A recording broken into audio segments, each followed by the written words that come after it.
1700 इसवी सन मध्ये म्हणजे आजपासून 526 वर्षापूर्वी राजाराम महाराजांचा मृत्यू होतो. त्यांच्या मृत्यूनंतर नवीन छत्रपती कोण बनणार हा प्रश्न निर्माण होतो, कारण की आधी संभाजी महाराजांचा मृत्यू झालाय आणि त्यांचा मुलगा शाहू हा औरंगजेबच्या कैदेत आहे. तर अशा वेळेला मराठा साम्राज्याची कमान हातात घेते राणी ताराबाई, जी राजाराम महाराजांची वाईफ होती, आणि तिथून ती आक्रमण करायला सुरू करते. कोणावरती? औरंगजेबवरती, जो आता दख्खनमध्ये येऊन थांबला होता. दख्खनमध्ये येऊन औरंगाबाद येथे त्यांनी आपलं सेंटर बनवलं होतं, ज्याला आज आपण छत्रपती संभाजीनगर म्हणतो, आणि तिथून तो मराठ्यांवरती आक्रमण सलग करत होता. पण आता तो मराठ्यांवरती इकडे आक्रमण करत होता, मग ताराबाईंनी एक नवीन स्ट्रॅटेजी आखली. तिला असं वाटलं की औरंगजेब इथं दख्खनमध्ये व्यस्त आहे, तर का नाही मी दिल्लीवरती आक्रमण करू, आणि ह्या स्ट्रॅटेजीनी ती सुरुवात करतीये कुठे?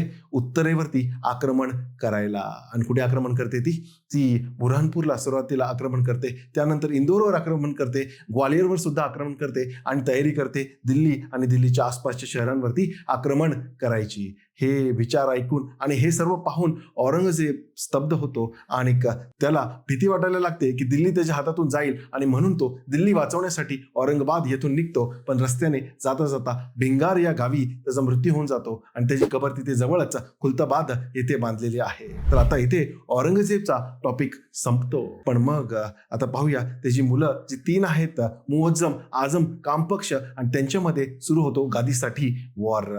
तर नॉर्दर्न पार्टचा जो एरिया असतो तो औरंगजेबनी आपला मोठा मुलगा मुअज्जमला कंट्रोल करायला सांगितला असतो. मध्य भारत हा आझम नावाच्या दुसऱ्या मुलाला कंट्रोल करायला सांगितला असतो, आणि त्याच्या खालचा दक्षिणेतला एरिया कामपक्ष नावाचा जो त्याचा तिसरा मुलगा आहे त्याला कंट्रोल करायला सांगितलेला असतो. पण या तिघांमध्ये औरंगजेब गेल्यानंतर 1707 नंतर भांडण सुरू होतं गादीसाठी. पण आता एक इंटरेस्टिंग गोष्ट होते. हा जो आझम नावाचा त्याचा मुलगा आहे, त्याचा एक जनरल असतो जुल्फिकर खान. हा जुल्फिकर खान आझमला एक युक्ती सुचवतो, एक बुद्धी सुचवतो. तो आझमला म्हणतो की तू एक काम कर, तू शाहू जो आहे, ज्याचं ओरिजिनल नाव ऍक्च्युअली शिवाजी दुसरा असं होतं, पण औरंगजेबला शिवाजी नाव ऐकून भीती वाटायची, म्हणून त्यांनी त्याचं नाव बदलून शाहू ठेवलं होतं.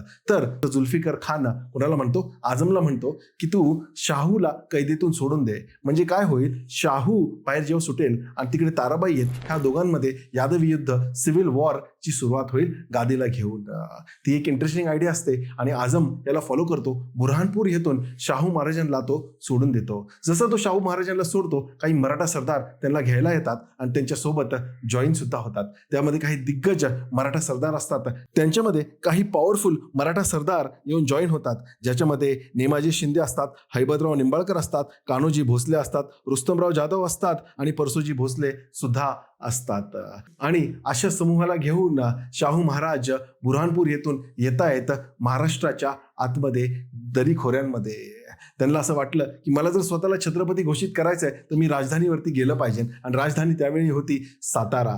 सातारा ही राजधानी राजाराम महाराजांनी केली होती. त्याच्या आधी रायगड राजधानी होती, आणि त्याच्या आधी राजगड ही राजधानी होती. त्यावेळेला ताराबाई राणी साहेबा कुठे होत्या? पन्हाळा येथे होत्या, आणि तिथून त्या नजर ठेवून होत्या राजकारणात काय चाललेलं आहे. त्यांनाही खबर लागली की शाहू कुठे येत आहेत? सातारा येथे येत आहेत, आणि त्यांनी ठरवलं की शाहूंला रोखायचंय साताऱ्यामध्ये येण्यापासून. पण साताऱ्याच्या जवळ शाहू ऑलरेडी पोहोचले होते, आणि मग ताराबाई ठरवते की आता शाहूंला कसं थांबवता येईल, सामाजिक दृष्टिकोनातून सुद्धा आणि आक्रमण करून सुद्धा. तर सामाजिक दृष्टिकोनातून शाहूला एक्सपोज करण्यासाठी त्या एक अशा माणसाला पाठवतात ज्यांनी लहानपणी शाहूला आपल्यासोबत खेळवलेला आहे. त्याला माहितीये शाहू कसा दिसायचा लहानपणी, आणि तो शाहूला आता सुद्धा ओळखू शकतो की खरा शाहू आहे की नाही.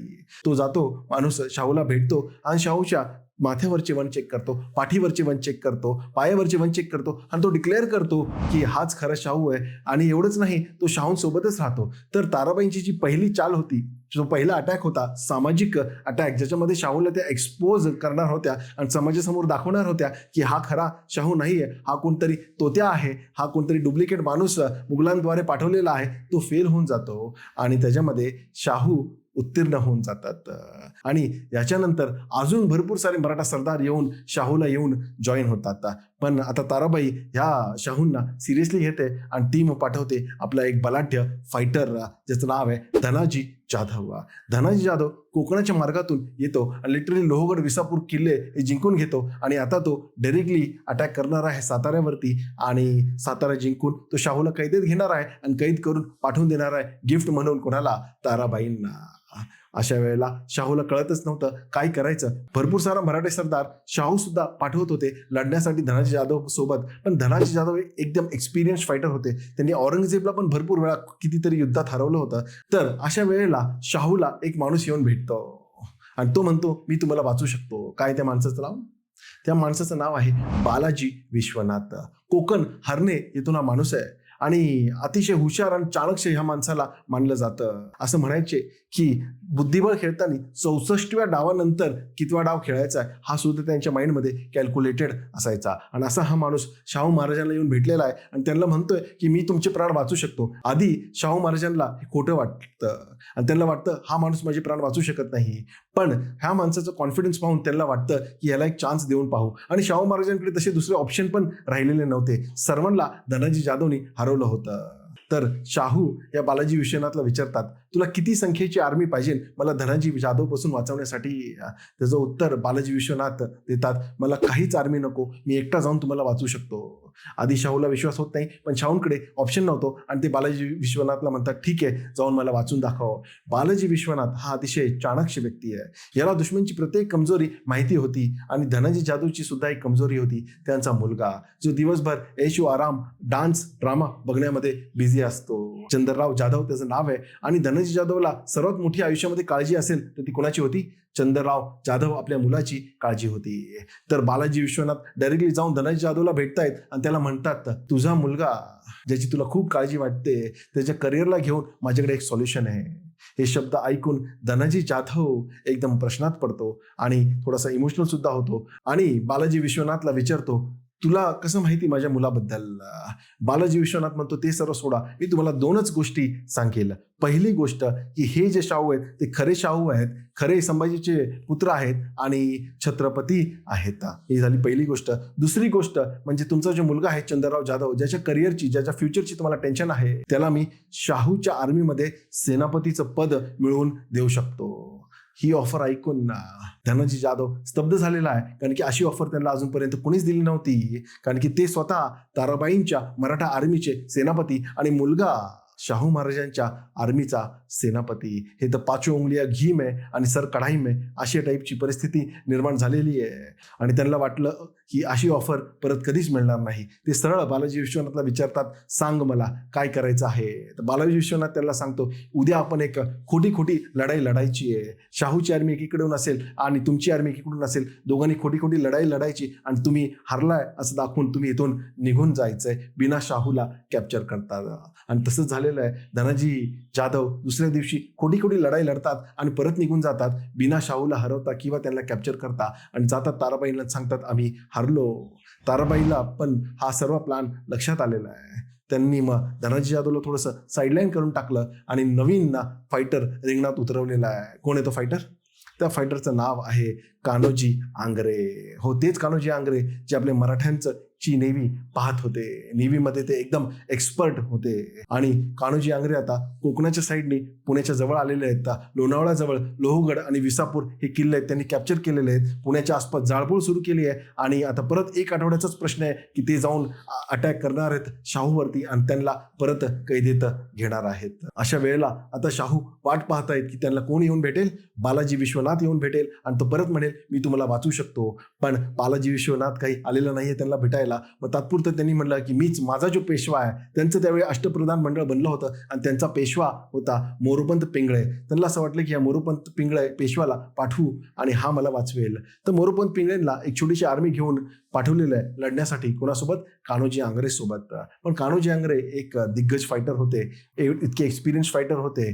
त्यांनी सिद्धी आणि औरंगजेबला पण खूप वेळा हरवलं होतं. त्यांच्यासमोर काय मोरोपंत पिंगळे टिकला नाही आणि मोरोपंत पिंगळेला कान्होजी आंग्रेंनी जिवंत पकडलंय आणि प्राण्यांच्या पिंजऱ्यामध्ये त्यांना टाकून ताराबाईला गिफ्ट म्हणून पाठवून दिलेलं आहे. तर आता इथे शाहूंचं अष्टप्रधान मंडळ बिना पेशव्यांचं बसलेलं आहे आणि आता शाहूला कळत नाहीये की मी नेमकं काय करू. मग आता शाहू स्वतःहून गेले तर कुणाकडे? बालाजी विश्वनाथकडे गेलेले आहेत आणि त्यांना ते म्हणतायत, अरे तू आला नाहीस मला भेटायला आणि मला वाचवायला, असं का? तर त्यावर बालाजी विश्वनाथ म्हणतात, only one lunch is free, अर्थात एकदा जेवण फुकट असतं. इंग्रजीमध्ये म्हण आहे, नो लंच इज फ्री, अर्थात कुठलं जेवण फुकट नसतं. तरी मी तुम्हाला एकदा जेवण फुकट दिलेलं आहे, पण आता मला मदतीच्या बदले भरपूर साऱ्या गोष्टी हव्या आहेत. शाहूंकडे दुसरा कुठला ऑप्शन नव्हता. ते बालाजी विश्वनाथला विचारतात, बोल तुला काय हवं आहे? सर्वात पहिली गोष्ट बालाजी विश्वनाथ मागतात ते काय आहे? पेशव्याचं पद. ते म्हणतात की पेशवा तुमचा तर पकडला गेलेला आहे आणि त्याला ताराबाई 1-2 दिवसात मारून टाकतील. मग तुमचं अष्टप्रधान मंडळ बिना पेशव्याचं बसलेलं आहे, तर मला पेशवा हे पद हवं आहे. शाहू म्हणतात ठीक आहे, दिला. दुसरी गोष्ट बालाजी विश्वनाथ मागतात ती आहे सेनाकर्ते हे पद. सेनाकर्ते हे असं पद आहे जे सेनेचं सर्व लॉजिस्टिक्स पाहते. ते सेनेला काय लागणार काय नाही या सर्व गोष्टी अरेंज करायचं काम सेनाकर्तेचं असतं. ते सुद्धा शाहूने त्यांना दिलं आणि शेवटी त्यांनी एक छोटीशी जागीर सुद्धा मागितली, ती सुद्धा शाहूने दिली. अशा सर्व गोष्टी त्यांनी मागितलेल्या आहेत. आता शाहूला थोडीशी काळजी वाटायला लागली की इतक्या सर्व गोष्टी बालाजी विश्वनाथ घेतोय माझ्याकडून, पण मला वाचू शकेल की नाही? परत बालाजी विश्वनाथला शाहू सेम प्रश्न विचारतो, तू नक्की मला वाचू शकशील? तर बालाजी विश्वनाथ त्याच्या म्हणतो 100% मी तुम्हाला वाचू शकेल. तर का इतका कॉन्फिडन्स होता बालाजी विश्वनाथला की तो कान्होजी आंग्रेपासून शाहूला वाचू शकेल? तर त्याच्या मागे एक सिक्रेट आहे. बालाजी विश्वनाथ आणि शाहू हे लहानपणीचे मित्र होते. दोघं एकच शाळेतून होते आणि एकच टिफिन शेअर करून खायचे. दोघांमध्ये एकदम घनिष्ठ मैत्री होती आणि तीच मैत्रीचा फायदा घेण्यासाठी आता बालाजी विश्वनाथ निघालेत, एकटे निघाले आणि जाऊन डायरेक्टली कान्होजी आंग्रेला भेटलेत आणि त्याला म्हणाले, काय भावा विसरलास तू मला? तर कान्होजी आंग्रे तेवढ्यात म्हणला, अरे तुला कसं विसरेल, तू तर माझा जिगरी यार आहेस. लहानपणी तू माझ्यासाठी इतक्या सर्व गोष्टी केल्यास जेव्हा मी गरीब होतो. बोल कशासाठी आलास तू इकडे? तेवढ्यात बालाजी विश्वनाथ त्याला म्हणतात, त्याला पटवून देतात, त्याला समजून देतात की हाच शाहू जो आहे तो खरा शाहू आहे, संभाजी महाराजांचा मुलगा आहे आणि ह्याच्यावर तुला आक्रमण करायचं नाहीये. बालाजी विश्वनाथ हा खूप पुढचा विचार करणारा व्यक्ती होता. कदाचित त्यांनी लहानपणी शाळेतच हे ओळखलं होतं की हा जो व्यक्ती एक मुलगा आहे, स्टुडंट आहे कान्होजी आंग्रे, हा मोठा झाल्यावर काहीतरी मोठं बनणार आहे आणि याला आत्तापासूनच काहीतरी ह्याच्यावर उपकार करून ठेवावे की हा पुढे मला कामी येईल. आणि लहानपणापासून त्यांनी कान्होजी आंग्रेवरती खूप सारे उपकार करून ठेवले होते आणि ते आता कामी आले आहेत. कान्होजी आंग्रे म्हणले ठीक आहे, मी शाहूला अरेस्ट नाही करणार आणि तसेच रिटर्न गेलेत. बदल्यामध्ये शाहूकडून कान्होजी आंग्रेला पदवी सुद्धा देण्यात आली आहे. सरखेल ही पदवी शाहूने कान्होजी आंग्रेंना दिलेली आहे. आणि अशा पद्धतीने काय झालेलं आहे, ताराबाईंची 3 आक्रमणं परत गेलेले आहेत. एक सामाजिक आक्रमण आहे ज्याच्यामध्ये त्यांना शाहूला एक्सपोज करायचं होतं आणि त्याला असं प्रूव्ह करायचं होतं की हा खोटा शाहू आहे, पण ते काय यशस्वी झालं नाही. दुसऱ्यांदा धनाजी जाधव आणि तिसऱ्यांदा कान्होजी आंग्रे यांचं आक्रमण सुद्धा त्यांनी परत लावून दिलेलं आहे. पण हे कोणाच्या मदतीने झालं? हे बालाजी विश्वनाथच्या मदतीने झालं, जे आता पेशवा बनलेले आहेत. आणि हळूहळू बालाजी विश्वनाथमुळे आणि पुढे जाऊन बाजीरावच्या तलवारमुळे पेशव्याचं पद इतकं मोठं झालं की नंतर छत्रपतीपेक्षा पेशवा पद हे डॉमिनेंट ठरलेलं आहे. आणि जिथे पेशवा राहत होता पुणे, ते शहर सुद्धा पुढे अजून डॉमिनेट बनलेलं आहे साताऱ्याच्या कंपॅरिझन मध्ये. सिमिलर स्टोरी झालेली आहे जापानमध्ये, जिथे कोण होते, राजा होते ज्यांना मेजी म्हणायचे, त्यांच्या हाताखाली पेशवा टाईप लोक होते ज्यांना समुराय म्हणायचे. पण नंतरच्या काळात समुराय इतके पॉवरफुल झाले की समुराय हे झालं मेन पॉवरचं स्थान आणि मेजी झाले कमी पॉवरचं स्थान. मराठा साम्राज्यामध्ये सुद्धा तसंच झालेलं आहे. पेशवा बनलाय मेन पॉवरचं स्थान आणि नंतर छत्रपती यांचं डॉमिनन्स टोटली कमी झालेलं आहे. तर ही आहे ताराबाई राणीसाहेब आणि शाहू महाराजांच्या मधली संघर्षाची गोष्ट. थँक्यू.